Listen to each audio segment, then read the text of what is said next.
क्या कभी ऐसा लगा है कि कोई गहरा राज दफन होने से बिल्कुल ही इनकार कर दे? आज के इस विश्लेषण में हम इंडोनेशियाई लोक कथाओं के एक ऐसे ही खौफनाक हिस्से और एक काले पारिवारिक रहस्य की तह तक जाएंगे। पोकोंग का रहस्य। ना, ये सिर्फ कोई आम डरावनी कहानी नहीं है।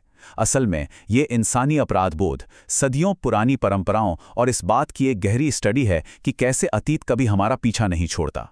ये कहानी एक ऐसे श्राप की है जो दशकों तक बिल्कुल खामोशी से सुलगता रहा। इस खौफ की शुरुआत होती है एक बुरे सपने के ठीक बीच से। आधी रात का वक्त है और देदिन नाम का एक नौजवान घबराहट में अपनी गर्लफ्रेंड लिली को फोन करता है। सोचिए, एक आधुनिक शहर में रहते हुए, दुनिया के बेहतरीन डॉक्टरों से इलाज करवाने के बावजूद, हर रात कोई कफन में लिपटी हुई खौफनाक आकृति उसकी खिड़की के बाहर आकर खड़ी हो जाती है। ये कोई आम मेडिकल कंडीशन तो बिल्कुल नहीं थी। ये कुछ ऐसा था जो मेडिकल साइंस की समझ से कोसों दूर था। तो चलिए कहानी के पहले हिस्से पर आते हैं, शहर का अनसुलझा खौफ। अब जरा इस टाइमलाइन पे गौर करते हैं। ये बहुत दिलचस्प है। खौफ का ये सिलसिला तब शुरू नहीं हुआ जब देदिन गांव में था। नहीं, ये पूरे 15 साल बाद शुरू होता है। जी हां, 15 साल, जब देदिन ने खुद को अपने होम टाउन से पूरी तरीके से अलग कर लिया था। 15 सालों की एकदम गहरी शांति, और फिर अचानक 6 हफ्ते पहले वो खौफनाक परछाइयां दिखने लगती हैं। डॉक्टर्स भी अपना सिर खुजा रहे हैं, क्योंकि मेडिकल साइंस के पास इसका कोई लॉजिकल जवाब है ही नहीं।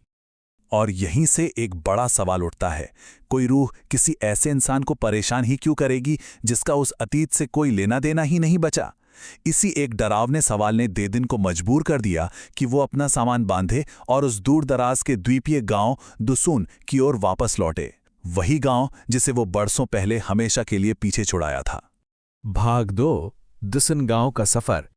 यहां से ये कहानी एक नया मोड़ लेती है। जब देदिन का सफर शुरू होता है तो माहौल की टेंशन लगातार बढ़ती जाती है।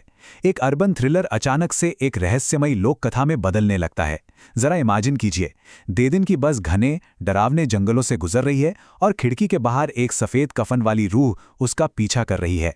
और जब वो बस से उतरकर रात के घुप अंधेरे में पुराने कब्रिस्तान के पास से पैदल गुजरता है तो जो नज़ारा सामने आता है वो सच में रोंगटे खड़े कर देने वाला है। कई आकृतियां पूरी तरह से कफन में लिपटी हुई बिल्कुल बुत बनकर उसे घूर रही थीं।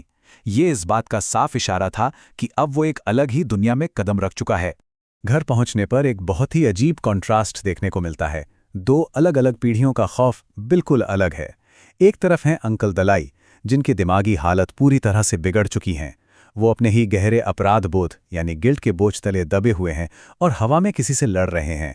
वहीं दूसरी तरफ देदिन है, एक मासूम इंसान जिसे सजा नहीं दी जा रही बल्कि एक खामोश चेतावनी दी जा रही है। एक ही घर में 2 लोग, एक ही श्राप, लेकिन दोनों का तजुर्बा जमीन आसमान का अलग। तो चलिए आगे बढ़ते हैं भाग 3 की ओर। पोकेमॉन, एक खौफनाक रहस्य।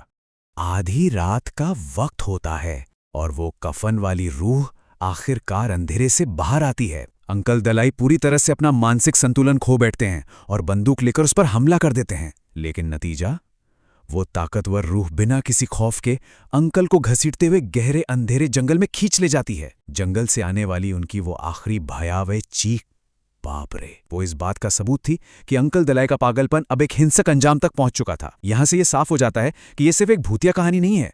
इस खौफ को समझने के लिए हमें इंडोनेशियाई कल्चर के कुछ गहरे नियमों को समझना होगा।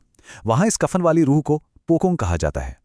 असल में वहां अंतिम संस्कार की रस्में इतनी सख्त होती हैं कि अगर कफन को कसने वाली गांठों को ठीक से नहीं खोला गया तो माना जाता है कि मरने वाले की आत्मा कभी आज़ाद नहीं हो पाती। वो उसी कफन में बंधी रह जाती है। मनोविज्ञान के नज़रिए से देखें तो जब अंतिम विदाई में कोई कमी रह जाती है तो वो गिल्ट किसी न किसी डरावने रूप में बाहर आता ही है। तो ये पोकोंग सिर्फ एक भूत नहीं है, ये एक अधूरी रस्म का जीता जागता सबूत है। पर एक बहुत बड़ा सवाल दिमाग में आता है, कोई पोकोंग अपने ही परिवार को निशाना क्यों बनाएगा? जब आंटी ने देदिन को सच्चाई बताई कि वो पोकोंग कोई और नहीं बल्कि खुद देदिन के पिता थे, तो कहानी पूरी तरह पलट गई। ये चौंकाने वाला खुलासा हमें मजबूर करता है कि हम अतीत के पन्नों को पलटें। आखिर कोई पिता अपने ही बेटे के पीछे क्यों पड़ेगा? और यहीं से शुरू होता है भाग 4, अतीत का काला सच। उन दर्दनाक घटनाओं के तह तक जाने के लिए हमें पूरे 20 साल पीछे जाना होगा। इस लंबी टाइमलाइन से एक बहुत ही गहरी बात समझ में आती है। वक्त उन घावों को कभी नहीं भर सकता जो झूठ और धोखे की बुनियाद पर टिके हों।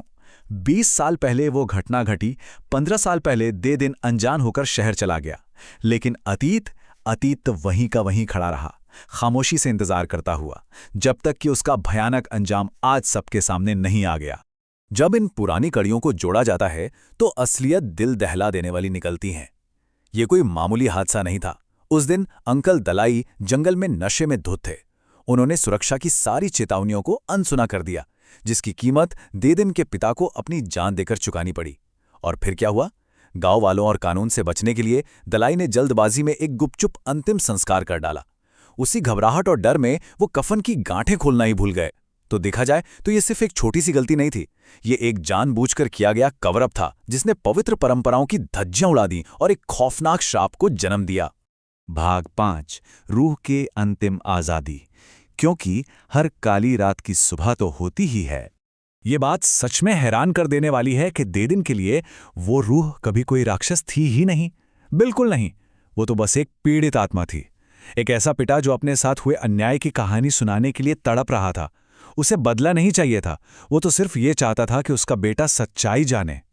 जो सच 20 सालों से जमीन के नीचे दफन था, वो बस उस सच को बाहर लाना चाहता था। तो इस खौफनाक सिलसिले को हमेशा के लिए खत्म करने के लिए क्या किया गया? इसके लिए कुछ बहुत ही खास कदम उठाए गए।